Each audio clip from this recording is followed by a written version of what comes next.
இயேசு உங்களை நேசிக்கிறார். பிரியமானவர்களே, இந்த நாளில் ஆண்டவர் நம்மளோடு பேசும்படியாய் வேதத்திலிருந்து ஒரு 4 வசனங்களை கூட வாசித்து ஆண்டவர் நம்மளோடு இடைபெறுகிற காரியத்தை பார்ப்போம். அது செப்பனியா தீர்க்கதரிசியின் புஸ்தகம் 3வது அதிகாரம் 1, 2, 3, 4 வசனங்கள் இப்படியாக சொல்கிறது. இடுக்கண் செய்து உத்தையும் அழுக்குமாயிருக்கிற நகரத்துக்கு ஐயோ! அது சத்தத்துக்கு செவி கொடுக்கவில்லை, அது கடிந்து கொள்ளுதலை ஏற்றுக்கொள்ளவில்லை, அது கர்த்தரை நம்பவில்லை, அது தன் தேவனிடத்தில் சேரவில்லை. அதற்குள்ள இருக்கிற அதன் அதிபதிகள் கர்ச்சிக்கிற சிங்கங்கள், அதன் நியாயாதிபதிகள் சாயங்காலத்தில் புறப்படுகிறதும் விடியற்காலம் மட்டும் ஒரு எலும்பையும் மீதியாக வைக்காததுமான ஓநாய்கள். அதன் தீர்க்கதரிசிகள் வீண் பெருமையும் வஞ்சகம் உள்ளவர்கள். அதன் ஆசாரியர்கள் பரிசுத்த ஸ்தலத்தை பரிசுத்த குலைச்சலாக்கி வேதத்துக்கு அநியாயம் செய்தார்கள். அதற்குள் இருக்கிற கர்த்தர் நீதியுள்ளவர். பிரியமானவர்களே, ஆண்டவர் தீர்க்கதரிசியின் மூலமாய் நமக்கு கற்றுக்கொள்வதற்கு இந்த வார்த்தைகள் மூலமாய் இடைபடுகிறது. முதல்ல நாம் இருக்கிற இடத்தை சுத்தமாக வைத்துக் கொள்ள வேண்டும். ஒரு அழுக்கும் உத்தையுமாய் இருக்கிற நகரத்துக்கு, வீட்டுக்கு, குடும்பத்துக்கு, சபைக்கு ஐயோ என்று சொல்லுகிறதை பார்க்க முடிகிறது. ஐயோ என்ற வார்த்தைக்கு நம்ம அர்த்தம் தெரியும். அப்ப நம்ம குடும்பமா இருக்கலாம். ஒரு வீடை எடுத்துங்களேன். வீடு எப்படி சுத்தமா வைத்துக் கொள்ள வேண்டும்? ஆண்டவர் இருக்கிற இடம் அது பரிசுத்தமாய், அது ஒழுங்கும் கிரமமாய் இருக்கும்படி ஆண்டவர் விரும்புகிறார். அப்ப அதை மாத்திரமல்லாதபடி தங்களுடைய இருதயங்களையும் ஆண்டவர் சுத்தமுள்ளவர்களாய், அது அழுக்கில்லாததாய் இருக்கும்படி ஆண்டவர் விரும்புகிறார். ஏன்னா அப்பதான் அது ஆசீர்வாதத்தை அடைகிறதாய், ஆண்டவருடைய அந்த மகிமையை நாம் பெற்றுக்கொள்ளத்தக்கதாய், அதை புரிந்து கொள்ளுகிறதாய், அதை அனுபவிக்கவர்களாய் நாம் மாறும்படிய ஆண்டவர் விரும்புகிறார். முதல்ல இருதயத்தில் காணப்படுகிற அழுக்குகளை எடுத்து போட வேண்டும்.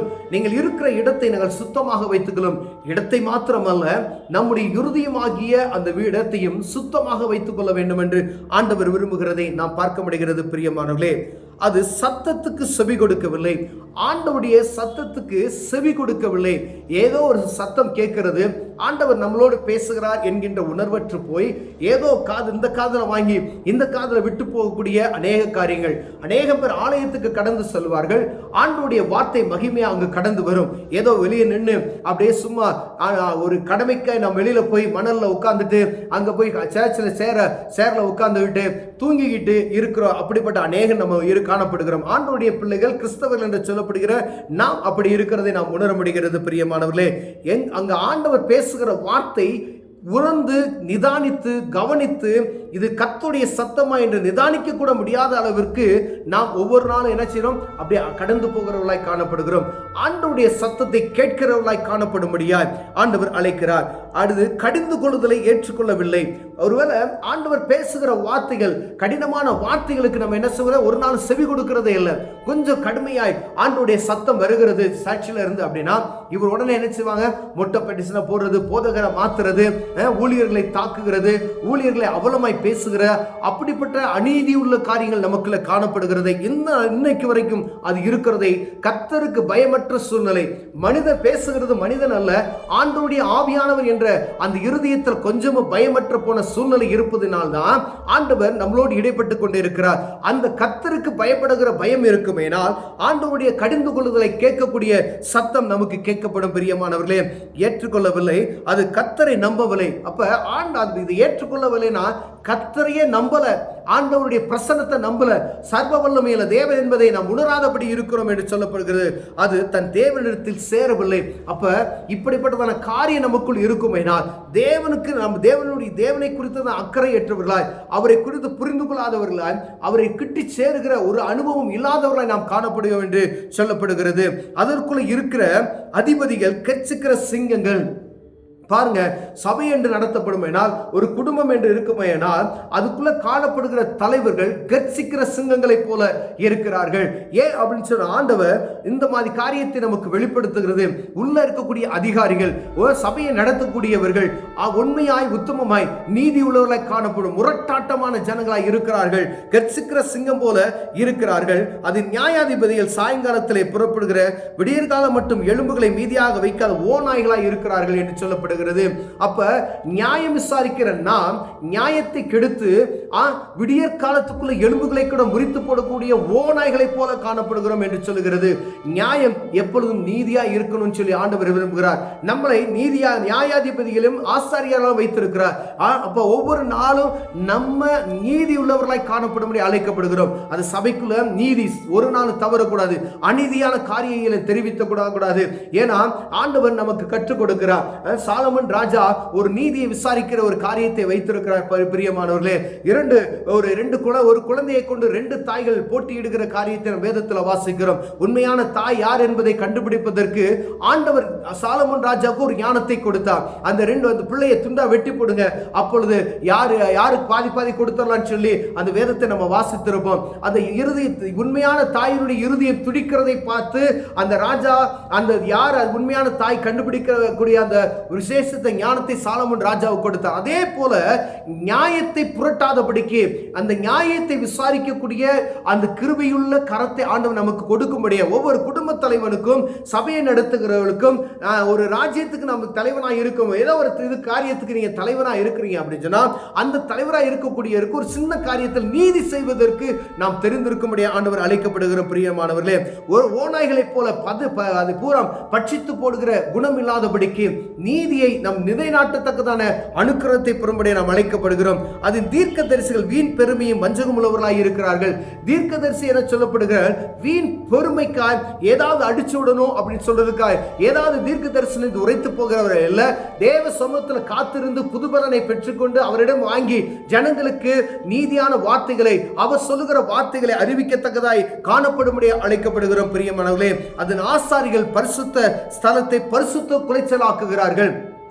பரிசுத்த ஸ்தலத்தை பரிசுத்த குலைச்சலாக்காது இருக்கும்படியாய் ஆண்டவர் விரும்புகிறார். பரிசுத்த ஸ்தலத்தை குலைச்சலாக்க யார்? ஆசாரியர்கள் தான் அதை செய்கிறார்கள் என்று வேதம் சொல்லுங்க. தனிப்பட்ட ஒரு மனிதன் ஒரு ஆசாரியத்துக்கு உள்ள நுழைய முடியாது. ஏன்னா இந்த இடத்துல இவங்க தான் இருக்கணும், அவங்க தான் அந்த பணியாற்றணும்னு சொல்லி ஆண்டவர் நியமித்து வைத்திருக்கிறார். அது நீதி, அது ஒரு கடமை, அது ஒரு ஒழுங்கு என்று நாம் பார்க்கப்படுகிறோம். பிரியமான அப்படியான அங்க இருக்கக்கூடிய ஆசாரியர்கள் என்ன செய்யணும்? சரியான முறையில் ஆண்டவருக்கு பயந்து நடக்கணும். அங்கு ஆண்டோடைய அந்த பரிசுத்த ஸ்தலத்தை குலைச்சலாக்காதபடிக்கு, ஆண்டோடைய வார்த்தையை புரட்டாதபடிக்கு. எப்படி ஐயா பரிசுத்த குலைச்சல் நாங்கள் உண்டாக்குகிறோம் என்று கேட்டால், வேதத்துக்கு புறமான வார்த்தைகள் பிரசங்கிக்கப்படுமானால் அது என்ன செய்யப்படும்? பரிசுத்த குலைச்சலை உண்டாக்குகிற இடமாய் போய்விடும். ஆண்டவருடைய வார்த்தை, ஆண்டவர் ஒரு இடத்துக்கு போகிறார், ஆலயத்தில் அங்க விற்பனை குடையமாய் இருக்கிறதை பார்த்து சாட்டை எடுத்து அடிக்கிறதை நாம் பார்க்க முடிகிறது. என் பரிசுத்த ஸ்தலத்தை பரிசுத்த குலைச்சலாக்காதீர்கள், வியாபார கூடமாய் மாற்றாதீர்கள் இருக்க சொல்கிறார். அப்படிப்பட்டதான காரியம் நமக்குள் இருக்கிறதா என்று ஆராய்ந்து பார்க்கும்படியாய் அப்படி ஆண்டவர் நம்மளோடு பேசிக்கொண்டு இருக்கிறார். ஒருவேளை ஆசாரியர்கள் இருக்கிறவர்களாகி நாம் ஆண்டவருடைய வார்த்தைக்கு மாறாக அதை பரிசுத்த குலைச்சலாய் மாற்றுவோம் எனால் அவர் முன்பதாய் கைகட்டி நிற்கிறவர்களாய் குற்றமுள்ளவர்களாய் காணப்படும்படியாய் இருப்போம். ஒருவேளை அப்படி நமக்குள்ள இருக்குமையா அந்த காரியத்தை மாற்றி பரிசுத்த ஸ்தலத்தை பரிசுத்த குலைச்சல் உண்டாகாதபடிக்கு காக்கும்படியாக அழைக்கப்படுகிற பிரியமானவர்களே, அந்த பரிசுத்த ஸ்தல குலைச்சலாக்கி வேதத்துக்கு அநியாயம் செய்கிறார்கள். ஆண்டவருடைய வார்த்தை இதில் எழுதப்பட்ட ஒரு எழுத்தும் மாறக்கூடாது, ஒரு எழுத்தும் அதிகமாக குறைத்தோ பேசக்கூடாது என்று ஆண்டவர் நமக்கு சொல்லி இருக்கிறார். அப்படினால் வேதத்துக்கு புறமான வார்த்தைகளை பேசாதபடிக்கு எப்பொழுதும் கவனமாய் இருக்கும்படி ஆண்டவர் நம்மளோடு இடைப்பட்டு கொண்டே இருக்கிறார். இந்த வேதத்தில் என்ன சொல்லி இருக்கிறோம் அதை ஜனங்களுக்கு சொல்லணும். ஆண்டவர் வானத்தையும் பூமியும் படைத்த சர்வ வல்லமையுள்ள தேவன், அதை ஜனங்களுக்கு சொல்லுகிறோமா? கடலின் மேல் நடந்தவர் இயேசு கிறிஸ்து, அந்த வார்த்தையை நம்ம சொல்லி இருக்கிறோமா? பேதுரு கடலுக்குள் மூழ்கி போகும்பொழுது கரத்தை பிடித்து தூக்கி விடுகிற அந்த வார்த்தை எழுதப்பட்டு இருக்கிறது, யாருக்காவது பிரசங்கித்திருக்கிறோமா? இயற்கையை பார்த்து அது கடலை பார்த்து ஆண்டவர் சொல்ல இறையாதே அமைதலாய் இரு என்று சொல்லுகிறார். அப்பொழுது கடல் அமைதலாயிற்று. இயேசு கிறிஸ்து அமைதலாய் இரு என்று சொன்னதுமே கடல் அமைதலாய் இருந்தது. அப்படியானா வேதம் சொல்லுகிறது கடலை பார்த்து அந்த அலைக்கு எல்லை குறித்தவர் ஆண்டவர். எல்லை இம்மட்டுமா இருக்க கடவுது, நீ இதுக்கு மேல நீ வரக்கூடாது என்று சொன்னவர் அவர். அதை நம்ம பிரசங்கிக்கிறவராய் காணப்படுகிறோமா? அதை விட்டு மாறுபாடான உபதேசங்களை பிரசங்கிக்கிறோமா? கடலின் மேல் நடந்தவர் இயேசு கிறிஸ்து கடலை இறையாதே என்று சொன்னவர் இயேசு கிறிஸ்து.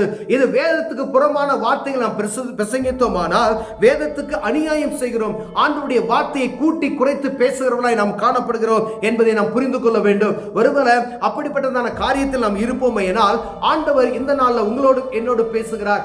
வேத புரட்டர்களாய் இராதபடிக்கு, வேதத்துக்கு அநியாயம் செய்யாதபடிக்கு, பரிசுத்த தலத்தை பரிசுத்த குலைச்சல் ஆக்காதபடிக்கு நாம் இருக்கும்படிய ஒரு எச்சரிப்பின் செய்தியை தருகிறார்.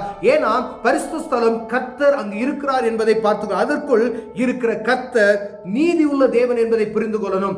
நாம என்ன வேணா செய்யலாம், ஆனா அங்கு வசிக்கிற தேவன் நீதியுள்ள தேவன் என்பதை அறிந்து செயல்பட முடியாது. அந்த நீதியுள்ள தேவன் நம் மீது நீதியை வருவிக்குவாரானால் நாம் எப்படிப்பட்டவர்களாய் காணப்படுவோம் என்று பார்க்கும்படி அழைக்கப்படுகிறோம். ஒருவேளை சாதாரணமான காரியம் இல்ல. ஒரு கரண்ட் பாக்ஸ்குள்ள கை வைக்கக்கூடிய காரணம், ஒரு இத்தனாயிரம் வோல்டேஜ் கரண்ட் இருக்கு அப்படின்னு சொன்னா அந்த வோல்டேஜ்குள்ள போய் எந்த மனிதன் புள்ள போய் கையை வைக்கிறதுக்கு துணிய மாட்டான். அதே போலதான் பரிசுத்த ஸ்தலம். இந்த பரிசுத்த ஸ்தலத்துக்குள்ள ஆண்டவருடைய மகிமை இருக்கிறது என்பதை புரிந்து செயல்படும்படி அழைக்கப்படுகிறோம். அநேகர் இதை என்ன செய்றாங்க, அசதியாய் அதுக்குள்ள கரங்களை விட்டு எடுத்துக்கொண்டு இருக்கிறதை நாம் பார்க்க முடிகிறது. ஒரு ஹை வோல்டேஜ் பவர் ஒரு உள்ள ஒரு மனுஷனை தாக்குமையினால் கருகி போய் விடா என்று நமக்கு தெரியும் பிரியமானவர்களே. அப்ப தேவனுடைய காரியத்துக்குள்ள நம் ஒரு நம்ம தேவையற்ற காரியங்களையே மூக்கு நிலைப்போமையானால், அந்த காரியத்தை அசாதியா நினைத்து உள்ள கரத்தை வைப்போமானால் அது பட்சிக்கிறதா இருக்கும். அது அக்கினி என்பதை புரிந்து செயல்படும்படியாய் நீதியுள்ள தேவன் அதுக்குள் இருக்கிறார் என்பதை பார்த்து செயல்படும்படி அழைக்கப்படுகிறோம். ஒருவேளை இந்த காரியத்தில் நம்ம குறைச்சலவர்களாய் காணப்பட்டோமையினால் உங்களோடு என்னோடு ஆண்டவர் பேசுகிறார். பரிசுத்த குலைச்சலை உண்டாக்காதபடிக்கு, வேத புரட்டல் உண்டாக்காதபடிக்கு, ஆண்டவருடைய வார்த்தையை தெளிவாய் அறிவிக்கத்தக்கதான அனுக்கிரகத்தை பெறும்படியாய் ஆண்டவர் நம்மளோடு பேசுகிறார். ஒருவேளை குறைச்சலவர்களாய் காணப்பட்டோமானால் தேவ சமூகத்தில் கேட்ப ஆண்டவர் அற்புதம் செய்வார். இது குடும்பத்துக்கு சரி, சபைக்கும் சரி, ஆண்டவர் எல்லாருக்கும் அதை சரியாக பேச வல்லமையுள்ளவராய் இருக்கிறார். கண்களை மூடுவோம். அன்பின் தகப்பனே, இந்த காரியத்தில் நாங்கள் குறைவுள்ளவர்களாய் காணப்பட்டோமானால் எங்கள் குறைகளை ஒரு விசை மன்னிப்பீராக.